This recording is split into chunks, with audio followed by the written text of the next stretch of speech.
Hello and welcome back to episode 3, Off the Grid Needlearts from the Stash Pile. Thank you for joining me again today. Here we go again. Lots of stitching. So I hope you have a hot drink. I hope you have your stitching, and I hope you enjoy the show. I have lots to show you today. Today's going to be a little bit of a funny episode because if you look at my hair, it's rather disastrous today. But I thought it would be kind of fun because I am about to go and have it done. And I don't often get it done because it's curly and it can kind of hide a lot of sins. Also, it's a long story. You don't care. Anyways, I thought it would be fun today to do a bit of a before and after. So I'm going to do the first part of my show with my old hair, the old funny frizzy hair, because it's extremely humid here today. And then when I come back, you'll see the after. And I'm really hoping also that the lighting is a bit better today. It is a crazy weather today. It is sunny and then it's raining and then it's sunny and raining and bright and dark. I can't get the lighting right, so you'll see my face is completely shiny, but you didn't come here to see my face, you came here to see the stitching. So let's get started. My name is Caroline, and you can find me on Instagram, and I have a blog under the same name. offthegridneedlearts.com is my blog, and at offthegridneedlearts is my Instagram account. I will put all of the information below. My Ravelry name is Carrie Fluter, and my Facebook and Etsy shop are evertote.com. I'm also a third member of another podcast. It is a knitting podcast called the Fiber Friends Podcast, and we're a fun group. So if you are a knitter, I hope you join us over there. And if you're a multi-crafter, if you're multi-craftual like I am and like many people that I know, you might just enjoy watching us just to keep you company while you're crafting. We have a lot of fun. One of the things that we like to do on the Fiber Friends is to have giveaways because they're fun, and we like to spread the joy because, you know, this community is so amazing. People are caring and sharing and kind, and we think that it's never a bad idea to spread a little extra love and kindness around. So I thought it would be fun to do the same thing on my solo podcast because giveaways are awesome.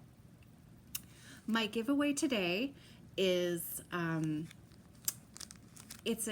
there are going to be 2 items in my giveaway. The first item is going to be a bag from my small business. It's an Etsy shop, www.evertote.com, and I sell bags, all kinds of crafting bags, knitting bags, stitching bags, etc. So for part of the prize, I'd like you to go to the little shop and choose a stitching tote, whichever one you want. And to go along with that cross-stitch tote, I'm going to send you a pattern.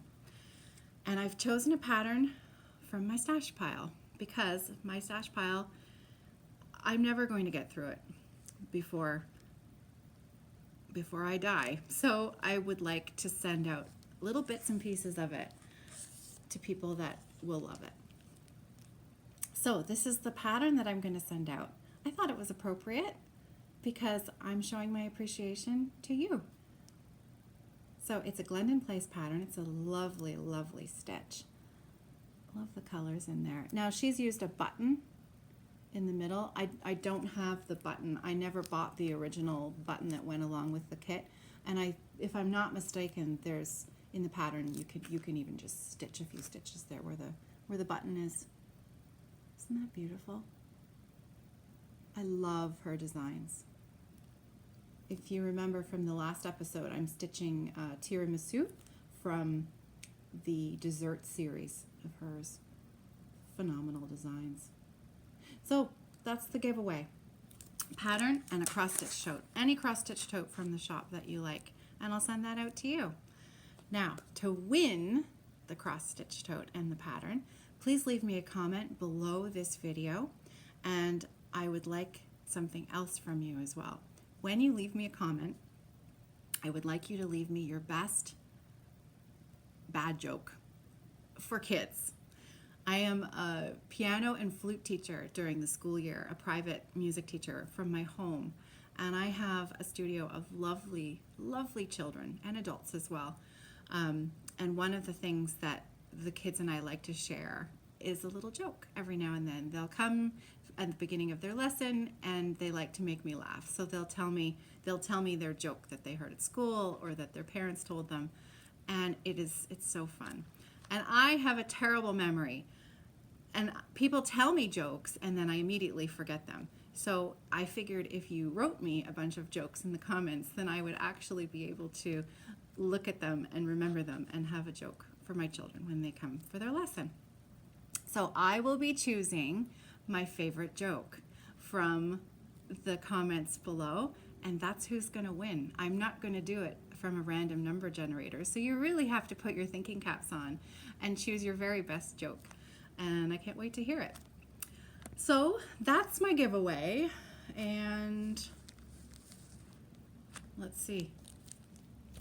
I have a lot to talk about today.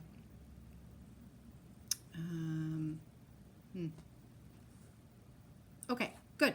Whips. No. Yeah, whips. I don't have any show and tell today.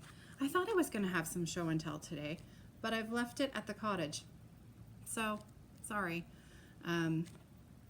I could go and grab something off the wall if you'd like, but no one's got time for that today. So instead of show and tell, we're going to pass right through to whips. I had a very busy week, so I didn't get nearly as much stitching done this week as I would have liked, or knitting for that matter. But I did get some done on a few of my larger pieces. When I was editing the video from last week's episode, I had to laugh, and I know I put little subtitles in about every time I kept saying, for every whip that I would show, I'd say, oh, I think I'm going to do this little section here, and I'll complete this little section of this piece, and who am I kidding? There's no way on earth that I ever have that much time to do that much stitching. So I'm not going to make that same mistake today. I'm not going to tell you what I'm going to have done for next week, because chances are I'm going to change my mind anyways and stitch whatever I feel like stitching at the moment. Are you like that too? Do you change your mind, or are you a monogamous project stitcher? I think it's probably evenly balanced between people who like to do that and people who have multiple projects on the go. Anyway, I worked on 2 large projects this week. Quicker Diamonds was the first one, and I showed that originally on episode 1. Here's the pattern. Quicker Diamonds. This is a Rosewood Manor pattern. It is beautiful. Now, the original pattern called for using Valdani threads. Yes, the Valdani threads. And I have never used the Valdani threads. If you've used them and you love them, tell me about it in the comments, because I've never even tried them. But I substituted out the old HDF silks that are no longer sold anymore, and that's actually what I kitted this up with and what I'm stitching it with. So I have made some progress on the large diamond motif that's right there. You can see I've done a lot of the border work. I finished the stem of the floral motif that's above, and did a little bit of extra stitching down here. So not a ton, but enough that I can start to see this taking shape. I can't wait to do that middle part. You can see that middle part there? It's beautiful. So mine's coming along. My letters aren't quite as dark blue as excuse me, as what's in the pattern, but I actually don't mind that. I like the colors that I've done in my swap. I'm pleased. So it's coming along. Will there be more progress on it by next week? I don't know. No promises. So that was the first large project that I was working on. The second large project that I decided to spend some time on, and because this one I really, this one needs to be done. So it's my ink circles piece that I showed you. Oh, upside down. Also in episode 1, And you can see I am racing towards the finish line. So close to being done. So close. A little bit more work and that will be done. I will be entering this in the Festival of Finishing that Faye from Crochet Circle Podcast is running this summer. It is a craft along, and I don't crochet yet. I found a crochet teacher who is local to my area. I live in London, Ontario, Canada. I have found a crochet teacher. I actually ran into this woman at Knit Stitch, which is the local yarn store in London as well that I just love. So I met this lady, and turns out she's a crochet teacher, and I said, well, I happen to have a pattern that I really want to learn how to crochet, and will you teach me? And she said yes. So sometime in the fall, I'm going to do that. So Faye at Crochet Circle Podcast, just you wait, I'm going to make your pattern yet. So even if you don't crochet, Faye is the Crochet Circle Podcast is one of my favorite podcasts. I love watching Faye. I love putting on her episode while I craft because I love her accent. I love her sense of humor. She's just a good human. I love watching her show. So check it out if you're interested. So I will be entering my Ink Circles piece in the Festival of Finishing. Faye is donating some money to Knit for Peace UK, which is a wonderful organization. And my small business with my sister-in-law, Evertote, is also going to be making a donation to that charity as well, because it's a worthy cause, especially being crafters. I think it's a pretty great thing to do. Okay, so I am going to now take a little break, and when I come back, I'm going to have new hair. So you're going to see the before and the after. And hopefully, I'm going to a new stylist, so I'm really hoping that I don't come back and it's a disaster. So we'll see. See you soon.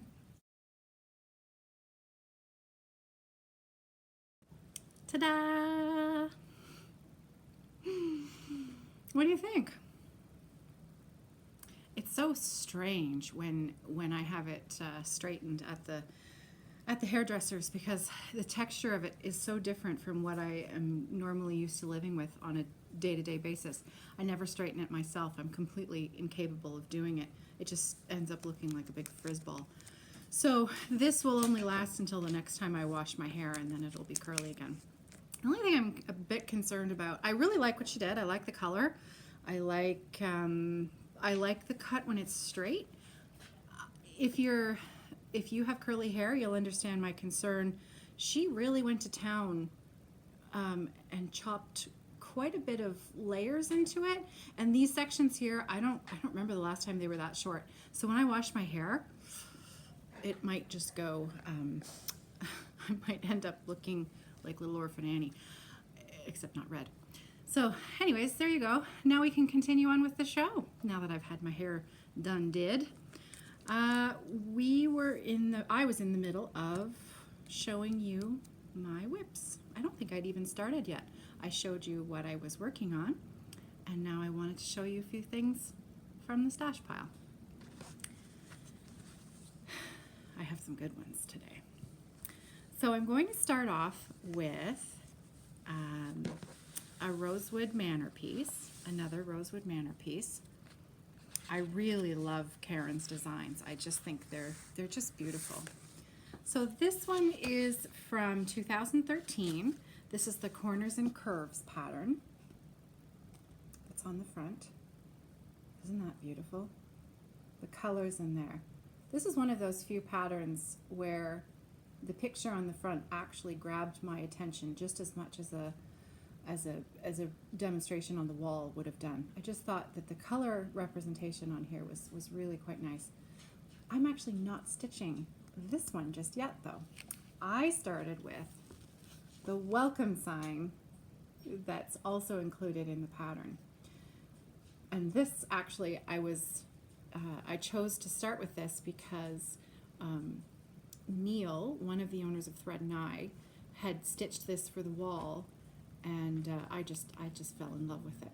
So the welcome sign, Rosewood Manor, and here's what I have so far. Ta-da! So I really don't have that much more to do. Just, you know, the two side motifs, which I know is still a fair bit, but I mean, compared to some of my other gargantuous pieces that really are years away from completion, this one actually is, you know, I could be done this. It's totally foreseeable to have this done in 2017. In fact, there's no excuse. This one has to be done in 2017 because, well, it's been a whip for far too long.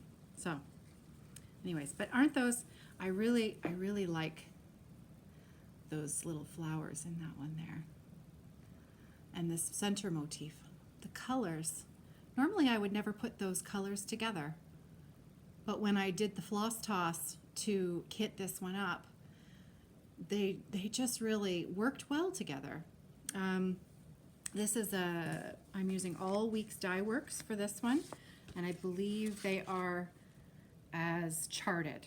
Yes, I didn't make any substitutions. I'm using all of the Weeks Dye Works as charted. So when you look at them together, I actually bought enough at the time to stitch both designs because they use the same color palette, obviously.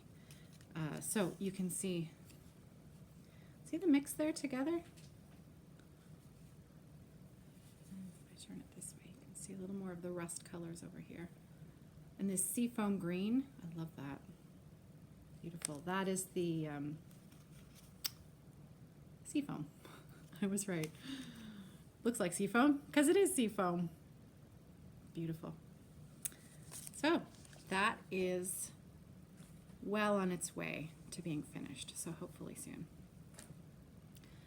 All right, next up we have, do you remember I showed you my houses on episode 1, the alphabet houses? Well, I seem to have, I really like those when Little House Needleworks and Cottage Country Needleworks, when they put out the series of designs, and there's 9 or 12 and you can do them all in on one piece of fabric. Lots of people stitch them as individual patterns. I always really like to do them as a whole piece. I think I have to stop because I haven't actually yet finished one. So this is Frosty Forest, the Cottage Country Needleworks Frosty Forest, and here's what I have done so far, because I am doing it all on one piece of gray linen. This, I believe, is the linen that was called for in the pattern. I'll have to look that up. Again, my note taking is terrible. I'm not exactly sure. I think it's a 30 count. 30, 32? No, it's smaller than that. Anyways, isn't it sweet? You know, it's really funny. When I opened this up to look at it for talking about it today, I was really shocked at how much I had done, because in my memory, I was still on this house here. I had completely forgotten about stitching and completing this and this. I think it's, I don't know why. Maybe it's the color of the birds here were similar to the colors in the house here. I'm not exactly sure. But I actually got quite a little thrill when I unrolled it, and I thought, hey, I'm almost practically finished. Isn't that crazy? And look at those deer. Those deer are so sweet. I mucked up a little bit in here. I can't remember what I did. It was either my tree was over too far or something happened. So I think I added a couple extra small snowflakes to fill in a bit of a gap that was created by the location of what I messed up. But, or no, wait a minute. It might have been this one. I can't remember. They look pretty similar. Might have been this one instead. So I added a couple extra snowflakes. Isn't it cute? So here's the rest of that house there that needs to be finished. So a la last week, if I was, going to say the same sort of things that I said last week, because really there's not that much stitching there. I'd say, oh, I'll have this done by next week and I'll show you. That's probably not going to happen. I can't see that happening. Though we are headed back up north. Well, I'm headed back up north this weekend. My husband and I don't get to spend a lot of time together in the summer because he, of course, works through the summer at his business. He comes up when he can, but we do spend quite a bit of time apart because, well, the eventual goal is to end up at the cottage. Oh, look at this. Got this one. There. Now that's all you're going to be able to look at, isn't it? I better show you some stitching quick.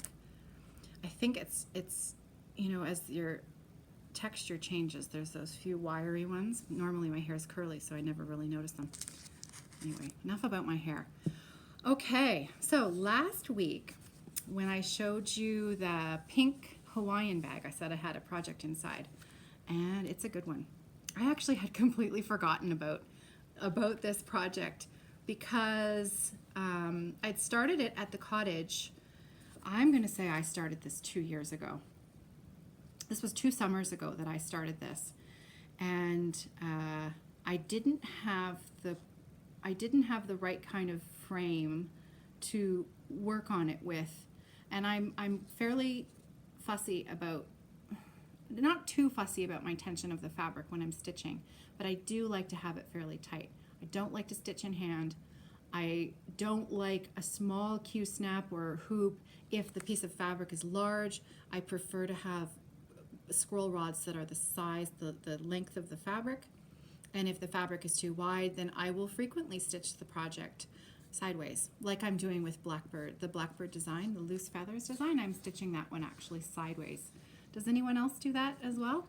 I'll stitch upside down as well. If the top of the design is too high and it's uncomfortable for my arm, I'll flip it over and turn the pattern over and stitch it from the top down, but really bottom up, top down, if you follow me.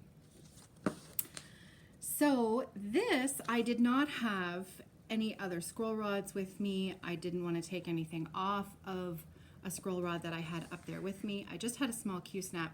And so I didn't really love the process, and that is important. I think if you're going to be spending a lot of time and enjoyment with a project, you should make sure that your tools are what you like and what you can afford also.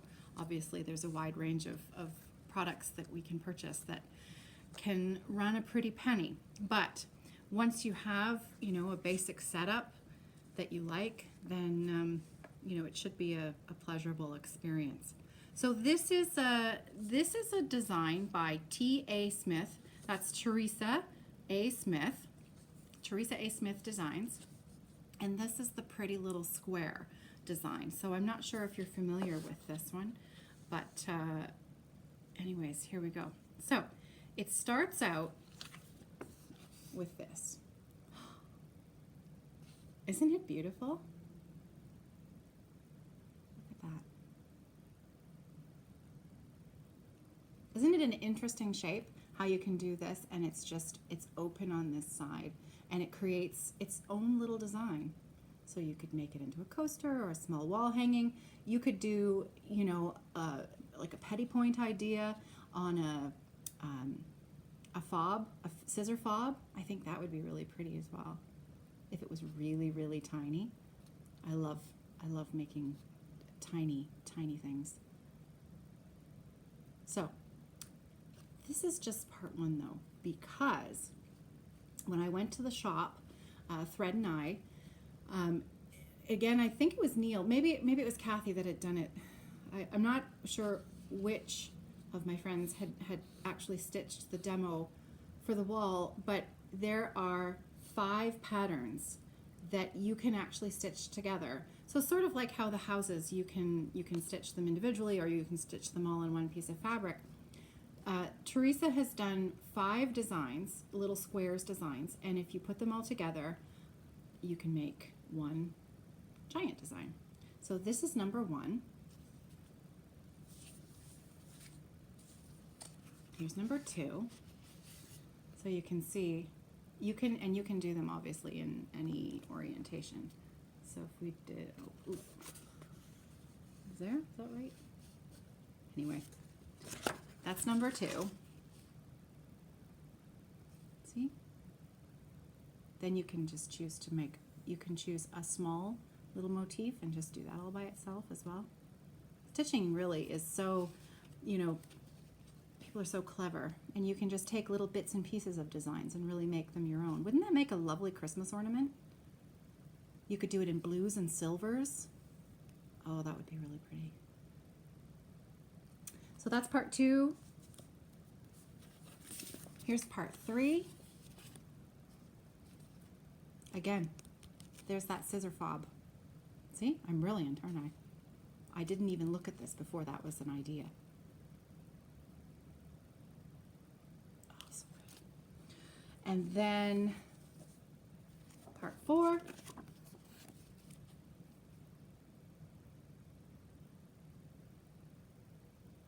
I love this lattice work along here.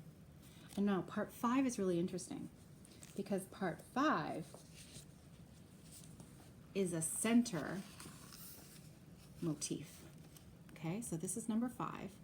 And what you can do is, if you eliminate the corners, like if you don't stitch the border, okay, but you see how you've got the inside here where it comes in like that? If you just stitch this cross that's in the middle, you can see it here. You've got your center design.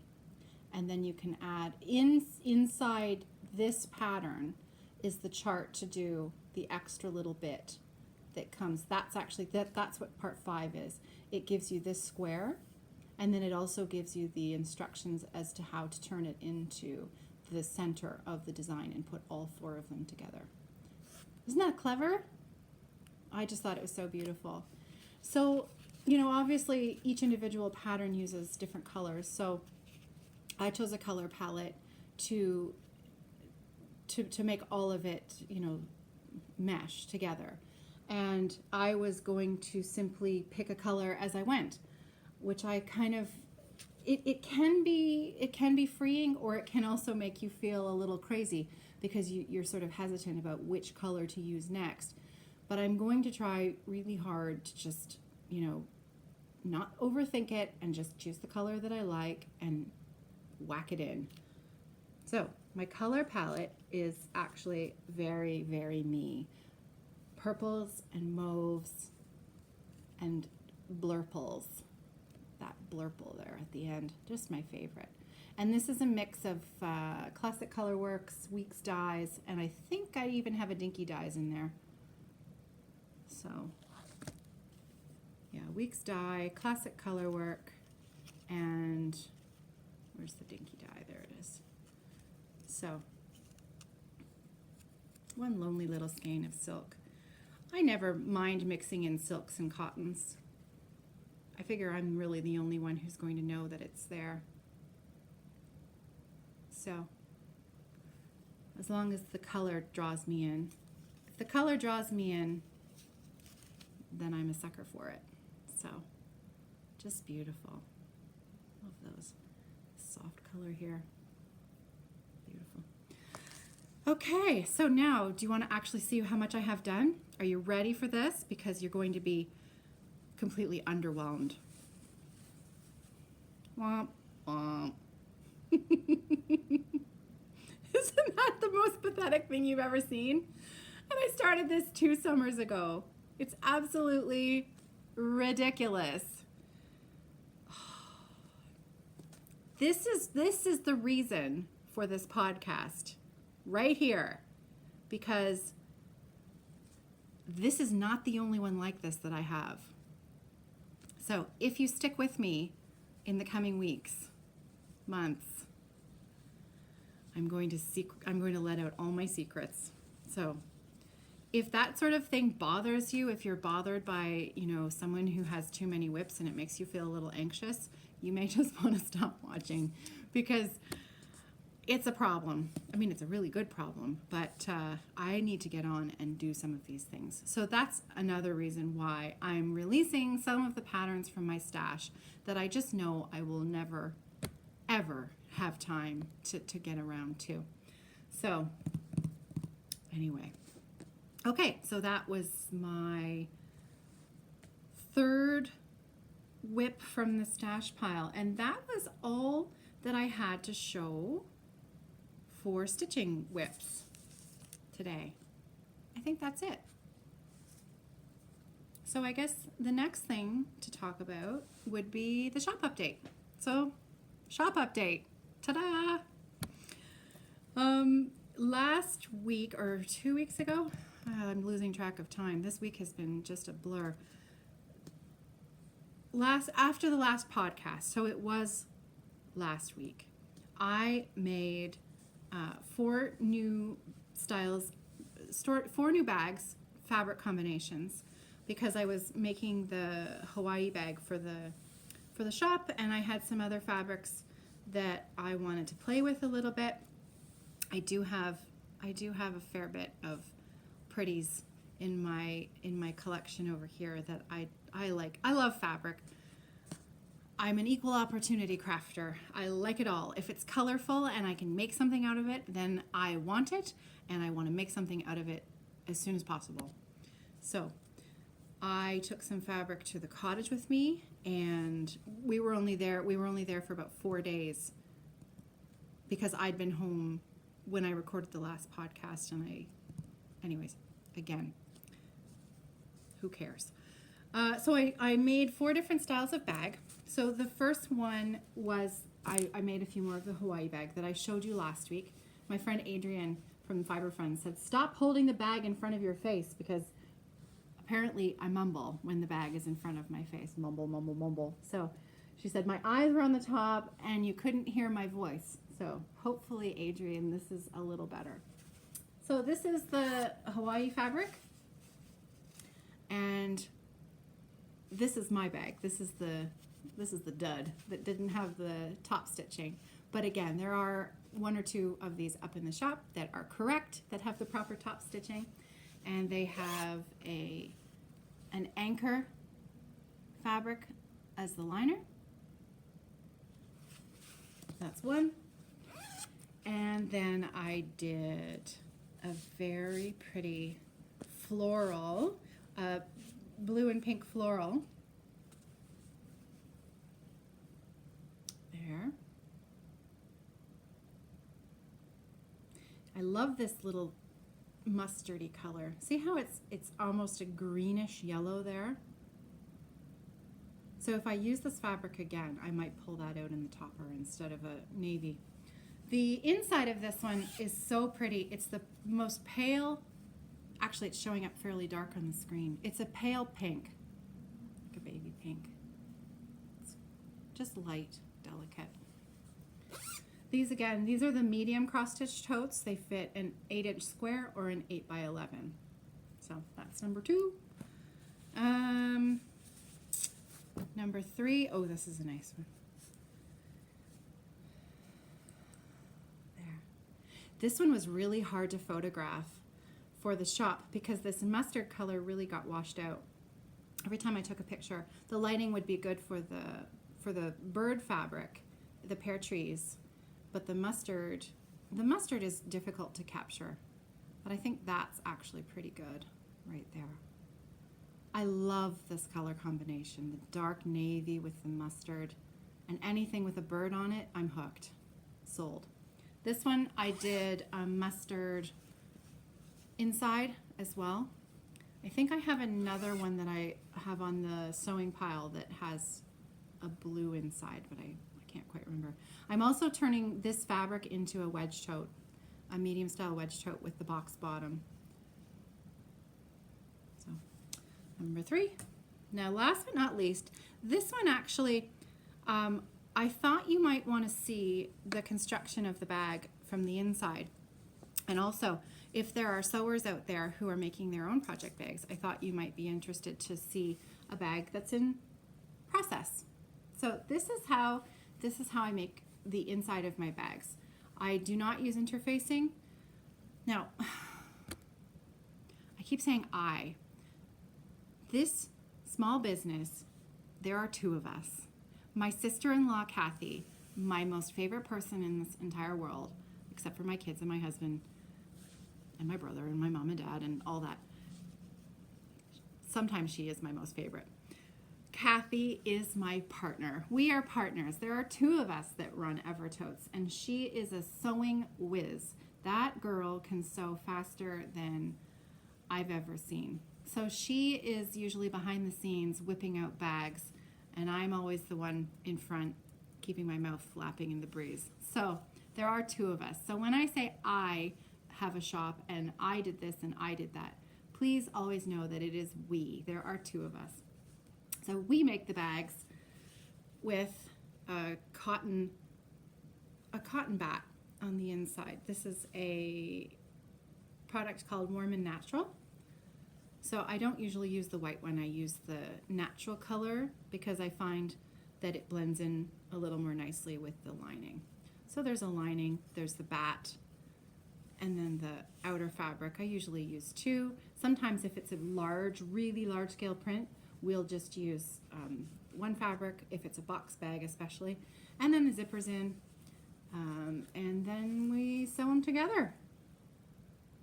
It's a little more complicated than that, but you get the idea. And so it creates a really nice, soft, squishy bag. However, soft and squishy, but nice and thick because of that cotton bat that's tucked in there. So this is the other style of bag fabric that I put together last week. I love this large gray floral. I think that is just beautiful. And that's really my red color too. Red can be very difficult to pull off, and it has to be, just the right shade, and then a fun gray print on the top. So there you go.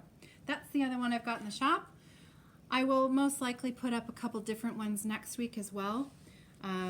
This was one that I had made for myself last week. I suspect I'll probably try to put another one of those up. I'm not sure.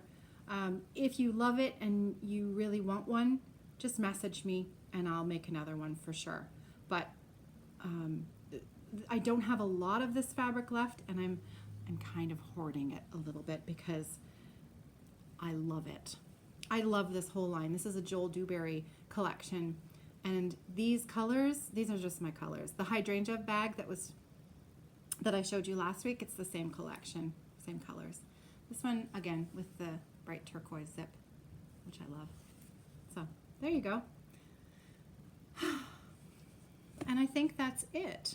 I think that's it for today. So thank you for joining me. Don't forget to leave a joke in the comments if you'd like to be entered in the giveaway draw for the bag from my shop, our shop, and the cross stitch pattern that I'd like to send out into the world to some lucky person. So leave a comment, hit the like button, subscribe if you'd like, no pressure. And happy stitching. Have a wonderful, wonderful weekend, and I'll see you soon.